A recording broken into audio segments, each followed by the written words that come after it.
Have I been wrong all my life? Does BMW actually make better performance cars than Porsche? Well, I'm going to find out by comparing the new M4 CS in a series of comparison tests against the new 911 GT3. I'm Matt Watson and you're watching Car Wow. Is my whole world order about to be turned upside down?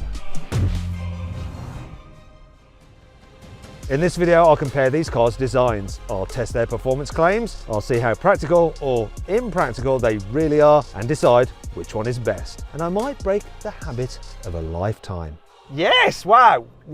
Let's start off by comparing how these cars look. So the 911 GT3, to most people it just looks like a normal 911, but those who know, because you've got these vents here, these little nostrils, and you've got the front splitter there with GT3 on it. There's some visual upgrades with this bit, and this one has carbon fibre. That's an optional extra, and more on that later. It's a good looking car. Now this looks mean though, doesn't it? Here, the BMW aggressive grille really works. You've got like red accents on it, and importantly for this CS, you get carbon fibre here. It's just much more aggressive than the standard M4. These winglets here and this front splitter. Be careful going over speed humps because that could be very costly.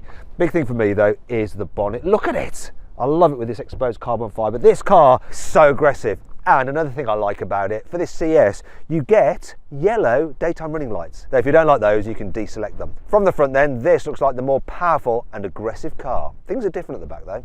You see, while the BMW does have some sporty add-ons like this carbon fibre boot lip spoiler and quite a nice carbon fibre rear diffuser, plus quad exhaust, just can't compete with this proper wing. This provides meaningful downforce. Also, while the diffuser on this Porsche isn't carbon fibre, there's just something more real about it. You know that's doing more diffusing than that one. I also really like the rear end of this. It just works with the central exhaust. Yes, there's only two, and you know that this has got a naturally aspirated engine, so it's going to sound amazing. They've also redesigned this part compared to the 992.1. Really like it, and this little vent here.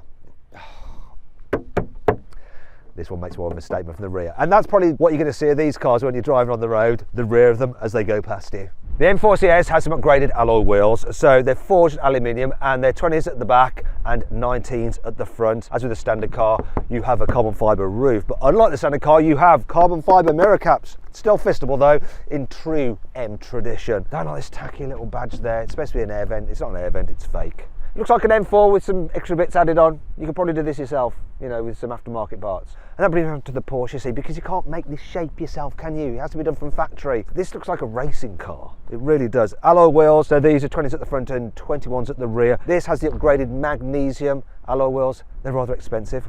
We'll come to that as well later on. And it's got some other bits like the carbon fibre mirror caps. They're not standard on this car, obviously. Porsche will take you for every penny you have. I like the look of these door handles, but they're just not so nice to use as the ones on the BMW.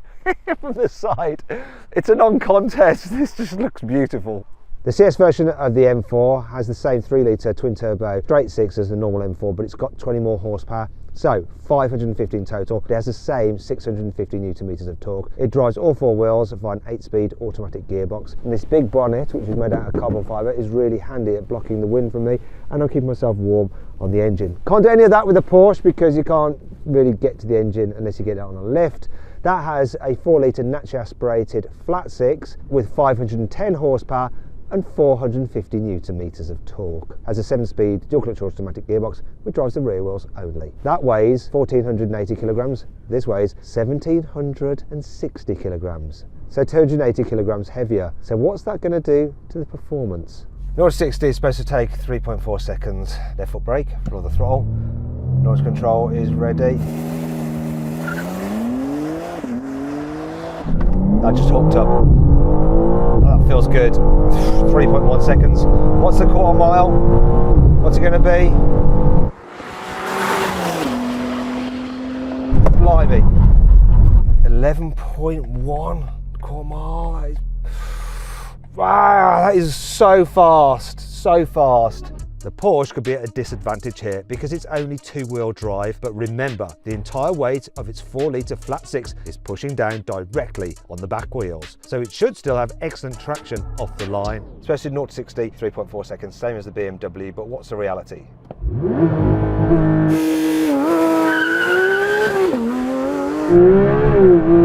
That was a good one. Yes! Yes! Come on, can you beat the BMW? Ah! You beat it to 60, that's for sure. But quarter mile, beat by 1/100th of a second by the BMW. I mean, how close is that? But it's insane that this is rear wheel drive, right? And it manages to do that. So the BMW is the quickest by the narrowest of margins, but does it sound the best? Go on then.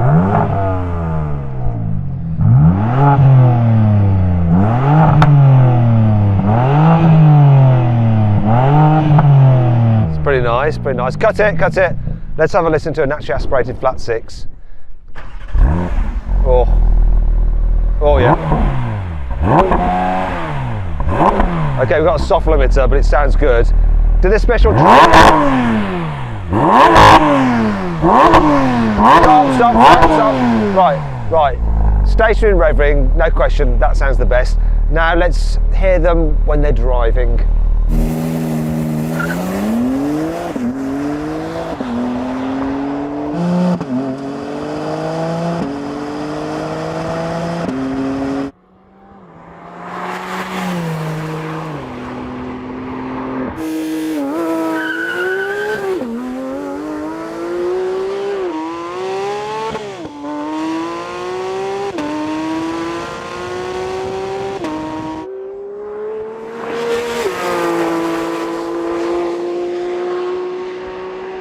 You really feel like you're sitting in a sports car with the GT3 because it is a sports car. You sit dead low, especially in these upgraded carbon fibre bucket seats, which now fold as well. Oh, they've also got this feature. Look, oh, you can remove the headrest. Oh, can I do it? How do you do it? There we go. See, remove it. So if you're wearing a helmet, you're not having your head pushed forward. You can tell that this car's designed for, can't you? Can I put this back on? There we go. Yeah, it's a really nice interior, feels solid, well built, and the infotainment system, it's very easy to use, and you've got wireless CarPlay and Android Auto. Digital dials, they cause a bit of controversy, but I actually really like them, and I like the way you can change from a normal rev counter to this more sporty one with the red line at the top. I quite like that. I like the fact that they've kept the little paddle switch to like start the car rather than on the standard 911s where it's like a push button, but there are some buttons that had to fit because of the new safety rules, which means that you have to have ADAS systems on, so lane keeping assist and speed limit warning, but you can press that button then quickly toggle them off. I also like the fact that Porsche's kept the physical buttons for the climate control, so you can set your temperature really nice and easily. And this car is lovely inside, but it's got so many options fitted to it. I'm going to come through the spec list in a bit and it will blow your mind and your wallet. As with the exterior, the interior of the M4 just feels a little bit more like a normal car than the Porsche. You still sit very low in these standard fit, you don't have to pay extra for them, carbon fibre buckets. I think for a long journey these are more comfortable than the buckets in the Porsche, and they still hold you very well. It's just that this kind of like hard bit in the middle, for some people with chunky thighs, it can be a bit uncomfortable. I find them absolutely fine though. Other upgrades which help lift it over the standard M4 include, look, we've got CS logo there, you've got carbon fibre little oddments tray, carbon fibre all the way around here. That's really nice. Carbon fibre on here, carbon fibre gear shift paddles and on the steering wheel. You've got Alcantara on the steering wheel as well. It's really nice, and I like all the tricolor stitching as well that you get on this car. And oh yeah, the Porsche has red seat belts, which are an optional extra, but this has tricolor on the seat belt as standard. It's really nice. Infotainment system isn't as good though. It's a bit confusing, this BMW one, and you have to operate, as with the standard car, the climate control through it. And the digital dials, while they're pretty clear and give you all the information you need, they just don't look as in the Porsche. Now, it's all well and good talking about the upgrades over the normal M4 and even the normal 4 Series, but you've got to put how much that costs into perspective. So this is the starting price for a normal BMW 4 Series. However, this M4 CS costs this much. Yeah, actually the car we've got here is actually this much because it's got some options fitted to it, but there's only two. The first is this lovely Riviera blue paint job. Can you guess how much that is? It's this much, and they didn't even finish the bonnet. Then there's the carbon ceramic brake upgrade, which costs this much. I think that's a lot. Wait till we get onto the Porsche. An entry-level Porsche 911 Carrera starts from this much.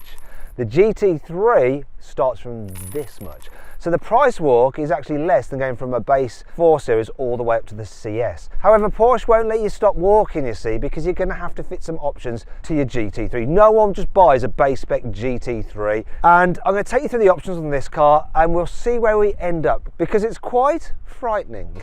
The optional Visac pack includes carbon wing end plates, mirror caps, bumper trims and a painted carbon roof with carbon anti-roll bars, a carbon roll cage and carbon interior trim, alongside interior Racetex trim and various Visac badges. The extended leather and Racetex trim with red stitching is also optional, along with folding carbon sport seats, red seat belts, red trim on the stopwatch and rev counter and Bose stereo. Exterior options include front PPF, tinted matrix LED headlights, Visac courtesy lights and the all-important front axle lift. But the most expensive individual options are these carbon ceramic brakes and gorgeous magnesium wheels. In total, the options on this car come to £60,450. Do you know what really blows my mind is that you can spend over 60 grand on options and you still have plasticky sun visors. I think the person who actually optioned this car forgot to select the Racetex for those. It's only 355 quid, so if you're spending all that money, you may as well do that as well. But overall, that amount of cash on options is insane. You could have a whole M4 for a lot less than that. I'll tell you what I'm also happy about. These new carbon fibre buckets fold forward.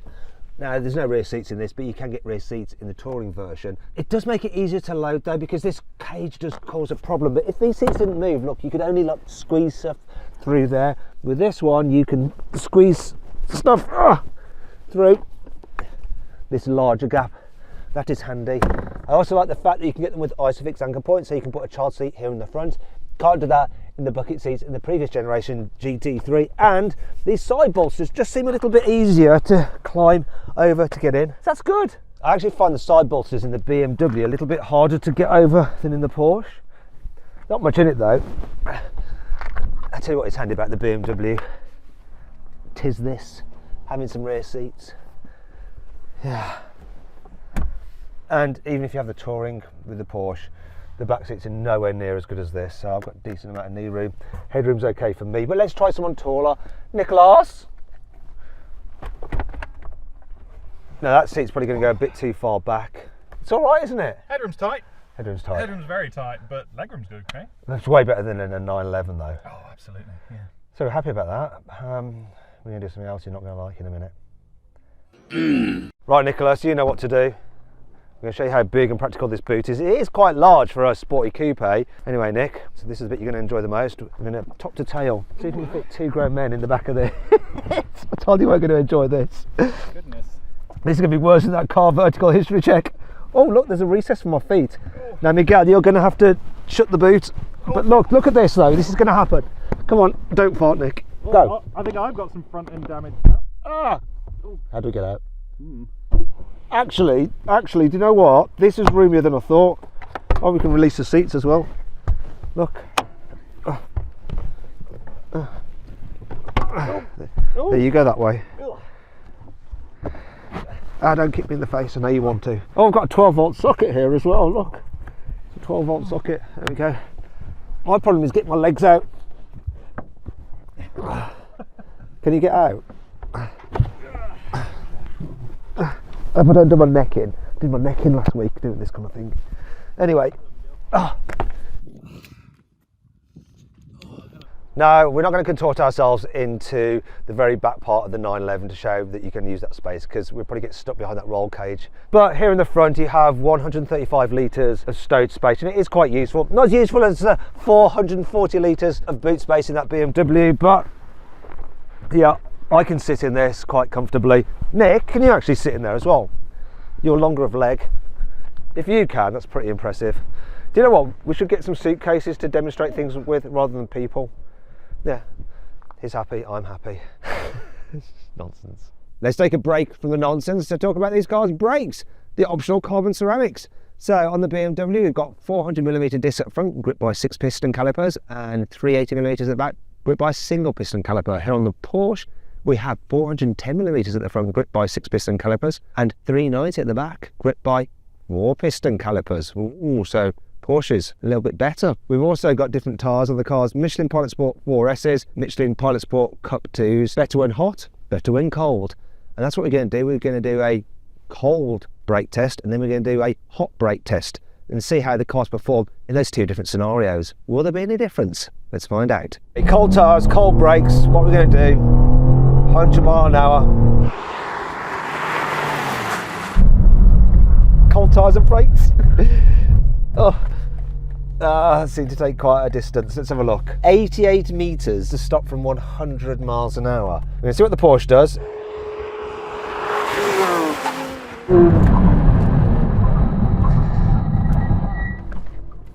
It did better than the BMW. 87 metres, 1 metre better. Is he going to do better once I've warmed it all up? We're going to find out. But first, I need to get some serious heat into the BMW's tyres.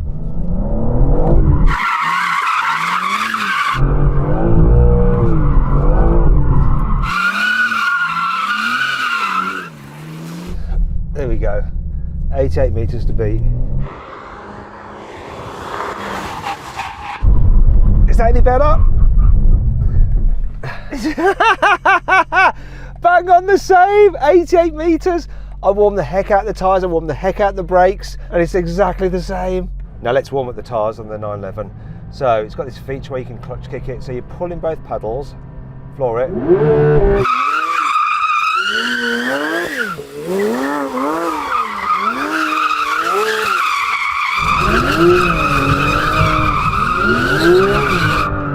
There we go. Should be ready to razz it. It's definitely a little bit more edgy than the BMW. Is that better? I don't know if it is. Yes! Wow! Wow! Hot brakes, hot tyres, 80 metres. I've taken 7 metres out of it by having everything warmed up. It's mad how it didn't affect the BMW, but it affected this. Maybe that's just the nature of the brakes, and in particular the tyres in the BMW. These Cup 2s on this, you've got to get them warm for them to do their job, and then they definitely do their job. It's easy to get your tyres into their ideal temperature range on a track, but it's much harder to do on the road. And this could be one reason why the BMW with its Michelin Pilot Sport 4Ss might actually be a better all-rounder. But let's find out. When you're on it, oh, this thing feels properly fast. The engine likes to rev for a turbo, and it sounds good, though I know a lot of the sound that I'm hearing on the inside, it's kind of pumped through the speakers. The car will rotate on you a bit, so it's quite mobile and it's fun and engaging, and it's nothing but predictable and smooth, like you know what it's going to do. And then you can apply the throttle to sit the back down and stop it rotating, and just control it or make it rotate even more. The halfway house for the traction, the MDM mode, is really well balanced, so it gives you some fun and some slip without hanging you out to dry. It is fun. And it's great, you know, you've got a car that you can use with your family. I know it's a coupe, so it's not the most practical, but still, back seats and boot does the job. And then it's a proper, like, nutty sports coupe when you want it to be.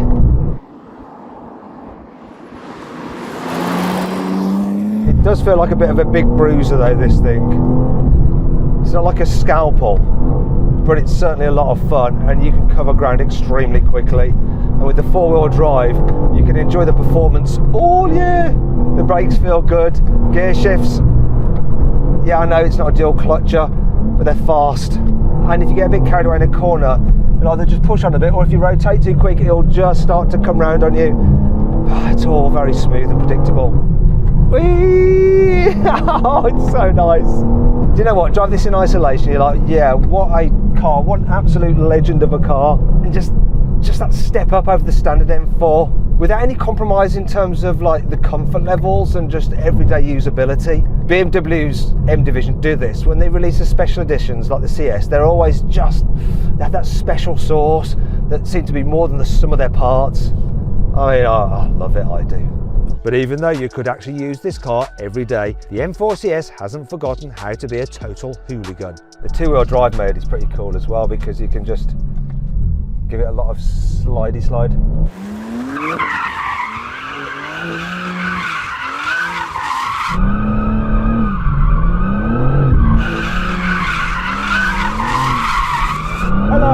Hello, so easy this guy. But how will the Porsche compare with its hardcore motorsport derived chassis setup? In some ways it's wrong to compare the GT3 to the BMW. We should just have like a normal Porsche like the GTS. While the BMW is perfectly livable every day and throughout the winter, you wouldn't want to with this. It's a little bit noisy, it's uncompromised, the tyres are no good when it's wet and cold. When the conditions are right, oh my goodness, It's like driving a racing car. It really is. The steering is so sharp, the chassis so stiff, the engine manic.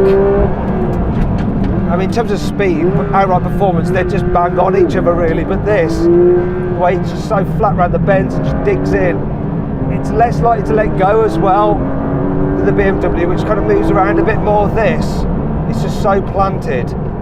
And the drive that you get from that rear axle with the weight over the back wheels, it's just insane. Gear shift as well. You can tell this is a dual clutcher. It's just like bang, bang, bang. So fast on the gear shifts. It's an absolute weapon. The seats are fantastic as well. Just hold you firmly in place. I mean, when the weather's good and the roads are good, this is the car you're going to choose all day long. You do have to watch which gear you're in because you haven't got the torque to pull you out if you're in the wrong gear like you can the BMW, but get it right. This engine is an absolute peach. And the noise, I mean, the BMW just can't come close. This is pure motorsport, this sound.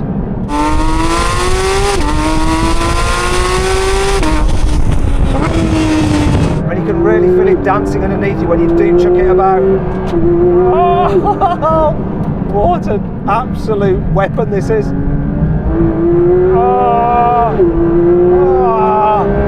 All the way to 9, yes please.